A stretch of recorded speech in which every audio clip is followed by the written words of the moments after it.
ये ज़मीनी हकीकत से इस सरकार को कोई लेना देना नहीं है। कोई आदमी शादी विवाह में शहनाई के पास बैठा हुआ है, उसको गोली से ठाए ठाए करके लोगों ने हत्या कर दिया, इस पर उनकी चिंता नहीं है। तो मात्र एक परिवार को हरदम निशाने पर वो लोग लिए रहते हैं, यही उनकी ड्यूटी भी है। सभी लोग जानते हैं कि डिस्ट्रिक्ट एग्रीकल्चर अफसर के यहाँ से करोड़ों करोड़ रेट में पकड़ाता है, तो पहले अपने को गिरफ्तार करा लें। सबसे ज़्यादा तो उन्हीं के ऊपर में केस है। जो नीट छात्रा का हत्या हुआ उसके विरुद्ध में जिसने आवाज़ उठाया वो एक बार जेल हो करके आ गया। एक रिटायर्ड आईपीएस थे, उन्होंने इसके विरुद्ध में आवाज़ उठाया तो पुलिस उनके गर्दन में हाथ लगा के उनको हाजत तक पहुंचा दिया। तो जो आवाज़ उठाने वाला व्यक्ति है वो जेल का हवा खा लिया, और जो इस हत्या का आरोपी है वो बाहर हवा खा रहा है।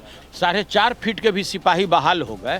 तो अब ये बताइए कि जो 4.5 फीट का जो सिपाही होगा वो क्या अपराधी को पकड़ेगा? उसी को 3 थप्पड़ मार के वो चला जाएगा, वही डर के मारे छुप जाएगा कि आने वाले 10 साल में भी अगर बाकी बचा हुआ 1,90,000 अगर दे दे तो हम सदन आना छोड़ देंगे।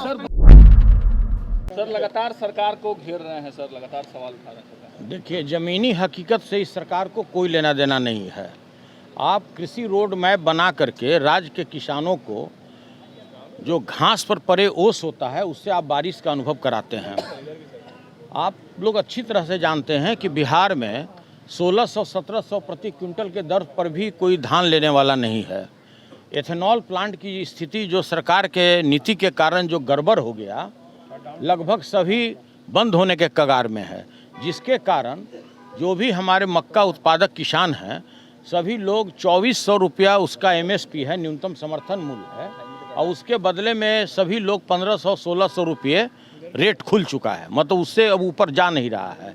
अभी और पैदावार आना बाकी है, जब आएगा तो इसकी स्थिति क्या होगी। हमारे एक सदस्य थे, वो भी रूलिंग पार्टी के सदस्य, उन्होंने साफ कहा था कि जो मक्का उत्पादक किसान हैं उनको आत्महत्या करने पर मजबूर हो जाएंगे। तो देखिए, सरकार को धरातल से कोई लेना देना नहीं है। इनका जो भी रोड मैप है इनके अलमारी का शोभा बढ़ाता है, और झूठ मूठ कर आप जानते हैं, एक विद्वान सदस्य हैं हमारे यहाँ, नाम पर आप लोग तो समझ ही जाइएगा, हर एक बार में उनका जो तीर का निशाना होता है वो केवल लालू परिवार पर होता है। उसी में वो देखते हैं कि मेरा बरकत है, हम उनको नहीं बोलेंगे तो सब हमको पता नहीं पद उससे हटा उठा देगा। आगे क्या होगा वो नहीं जानते हैं, या जो मंत्री पद से वो वंचित हो गए तो वो देखते हैं कि अगर इस तरह से बोलेंगे तो माननीय मुख्यमंत्री जी खुश होकर हमको कोई मंत्री बना देंगे। अब देखिए उनका किस तरह से गलत बयानी है कि आपके नेता का 3 स्टेट में केस है, वो ट्वीट पर है। उन्होंने जुमलेबाज कहा था प्रधानमंत्री जी को, उस पर लोगों ने उनके विरुद्ध में लोगों ने सनहा दर्ज किया, और उस चीज़ को इस तरह से वो पैनिक क्रिएट कर रहे थे, तिल को तार बना रहे थे, सुई को तलवार बना रहे थे कि बहुत बड़ा घटना हो गया। जो यहाँ पर प्रतिदिन बच्चियों के साथ बलात्कार हो रहा है, प्रतिदिन हत्या हो जा रहा है, कोई आदमी शादी विवाह में शहनाई के पास बैठा हुआ है, उसको गोली से ठाए ठाए करके लोगों ने हत्या कर दिया, इस पर उनकी चिंता नहीं है।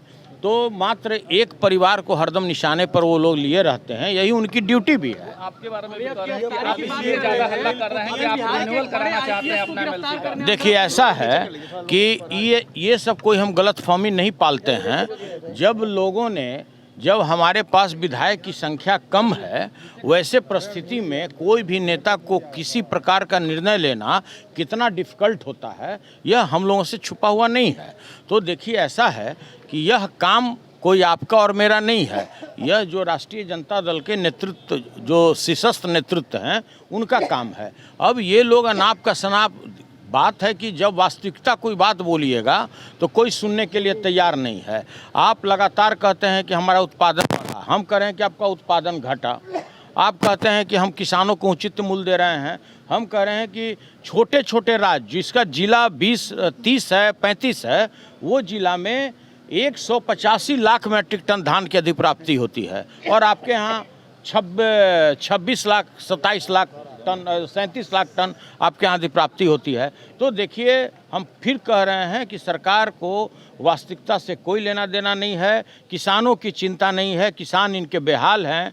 आज 76% राज्य का जो जनसंख्या है उसके 76% का जो मेन आजीविका है वो कृषि आधारित है। लेकिन सुझाव देते रहिए। जो भ्रष्टाचार के इस गंगोत्री में सभी लोग लिप्त हैं, सभी लोग जानते हैं कि डिस्ट्रिक्ट एग्रीकल्चर अफसर के यहाँ से करोड़ों करोड़ रेट में पकड़ाता है। हम ये आपका जो RWD है उस सब की तो हम बात ही नहीं करते हैं। जहाँ के इंजीनियर के यहाँ 20-20 करोड़ रुपया 10-10 करोड़ रुपया पकड़ाता है, लोग रात भर रुपया जलाता है। तो देखिए आज पूरा बिहार के प्रत्येक ऑफिस में भ्रष्टाचार उसके DNA में घुस चुका है। आप इससे निदान नहीं। लेकिन सम्राट चौधरी कह रहे हैं कि सबका रिकॉर्ड हम रखे हुए हैं, सबका इलाज करेंगे। देखिए इस पर क्या है कि इस पर कोई बहस नहीं है। इसलिए बहस नहीं है कि जो गृह मंत्री अभी बने हैं उनके विरुद्ध में भी अगर उनका हलफनामा निकाल के देखिएगा तो दूध का दूध और पानी का पानी आपको सामने नजर आ जाएगा। तो पहले अपने को गिरफ्तार करा लें। सबसे ज़्यादा तो उन्हीं के ऊपर में केस है, नाना प्रकार का केस है। पटना में एक आईपीएस है सुनील कुमार नायक, उनके घर आंध्र प्रदेश की पुलिस गई, उनको हिरासत में लिया, फिर कोर्ट ने जो है उन्हें एक तरह से बेल दे दी। कहा कि आंध्र प्रदेश के पुलिस के पास कोई भी वारंट नहीं है, बुक नहीं था, छोड़ दिया गया। देखिए ये कानूनी प्रक्रिया है, अभी इसके बारे में हमने अध्ययन भी नहीं किया है। हम सुबह से देख रहे थे, न्यूज़ आ रहा था कि किसी सीनियर IG को लोग अरेस्ट करने के लिए दूसरे स्टेट की पुलिस आई हुई है। तो देखिए ये तो चूंकि कोर्ट का मामला है तो इसमें हम बहुत आपको अपना वक्तव्य अरेस्ट किया गया है IPS अधिकारी को आंध्र प्रदेश। देखिए ऐसा है कि यही बिहार है जहाँ पर जो नीट छात्रा का हत्या हुआ उसके विरुद्ध में जिसने आवाज़ उठाया वो एक बार जेल हो करके आ गया। एक रिटायर्ड IPS थे, उन्होंने इसके विरुद्ध में आवाज़ उठाया तो पुलिस उनके गर्दन में हाथ लगा के उनको हाजत तक पहुंचा दिया। तो जो आवाज़ उठाने वाला व्यक्ति है वो जेल का हवा खा लिया और जो इस हत्या का आरोपी है वो बाहर हवा खा रहा है। तो देखिए इस बिहार पुलिस का और प्रशासन का, शासन का, जो इनका विधि व्यवस्था है, जिस तरह का इन लोगों का कार्य करने का तरीका है, उस पर ज़्यादा हमको कुछ बोलने की जरूरत है। आपने पुलिस के हाइट पे प्रश्न उठाया। हमने स्पष्ट कहा कि जब तक आपका पुलिस में क्वालिटी नहीं होगा तब तक आप क्राइम पे कंट्रोल नहीं कर सकते। कारण क्या है कि आपके बिहार में 1071 थाने हैं, उसमें अधिकांशतः जो थाने इंचार्ज हैं, हम सभी को बेईमान नहीं बोल सकते, लेकिन अधिकांशतः थाना जो है वो दारू और बालू में लगा रहता है। इसके अतिरिक्त जो सिपाही का क्वालिटी है, जैसे बहालियाँ हुई, ये हमको बोलने की ज़रूरत नहीं है। किसी 38 जिला में एक विशेष जिला से सबसे ज़्यादा बहालियाँ हुई और वहाँ पे किसी भी तरह का उसका मापदंड नहीं रखा गया। 4.5 फीट के भी सिपाही बहाल हो गए। तो अब ये बताइए कि जो 4.5 फीट का जो सिपाही होगा वो क्या अपराधी को पकड़ेगा? उसी को 3 थप्पड़ मार के वो चला जाएगा, वही डर के मारे छुप जाएगा। तो देखिए पुलिस का मतलब होता है, पुलिस का मतलब ही होता है जाति विशेष और जिला का विशेष ख्याल रखा जाता है किसी भी बहाली में।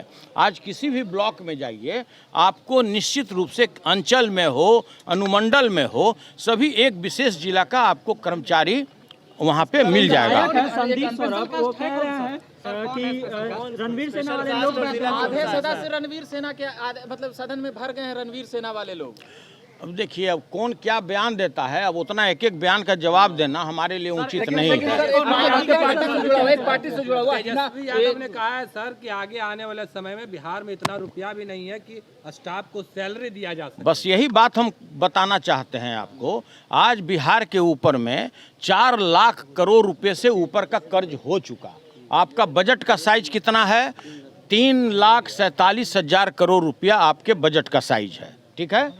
2,20,000 करोड़ रुपया आपका जो प्रतिपद खर्च है, जिसमें सैलरी जाता है, जिसको कमिटेड खर्च बोलते हैं, उसमें चला जाता है। स्कीम में है 1 लाख करोड़ रुपया। तो हमारा ये पूछना है सरकार से कि आज स्थिति परिस्थिति जो बिहार का है, ये लोग मद को, जो उसका हेड होता है, उसको चेंज करके अपना सत्ता लाने के लिए जो 10-10 हज़ार रुपया हर एक 1.5 करोड़ महिलाओं के जो अकाउंट में इन्होंने पैसा डाला, तो भाई उसका बजट में तो कहीं प्रावधान नहीं था। तो तो इस तरह से जो स्थिति बन गया है इस बिहार में, ये दिवालिया होने के कगार पर है। अब कुछ आने वाले समय में लोगों को वेतन मिलना भी मुहाल हो जाएगा। अभी तो 1 करोड़ फिर 50 लाख और 25 लाख के भी विपत्र पर रोक लगा दिया गया है और आने वाले समय में वेतन पर भी रोक लग जाएगा। कर्मियों के साथ 6 महीने से अब देखिए, भाई वीरेंद्र ने कहा कि कर्मियों को 6 महीने से सैलरी नहीं मिली है। स्वास्थ्य कर्मियों के बिहार में 6 महीने से सैलरी नहीं दिया गया। देखिए, हम तो फिर वही बात कर रहे हैं, सरकार के खजाना में पैसा कहाँ है। ये तो एन प्रकरण फर्जी तरीके से सरकारी रुपया को मोहर लगाकर रिश्वत बांट दिया, 40,000 करोड़ रुपया। इससे बड़ा क्राइम इस देश में किसी ने नहीं किया। और लगातार ये बात सदन में भी उठ रहा है कि आपका जो जीत हुआ है वो तंत्र का जीत है, आपको लोकतंत्र की जीत नहीं है, तंत्र की जीत है। ये लगातार यह बात कर रहे हैं। असंभव, कभी नहीं। मैं दावा करता हूं कि आने वाले 10 साल में भी अगर बाकी बचा हुआ 1,90,000 अगर दे दे तो हम सदन आना छोड़ देंगे।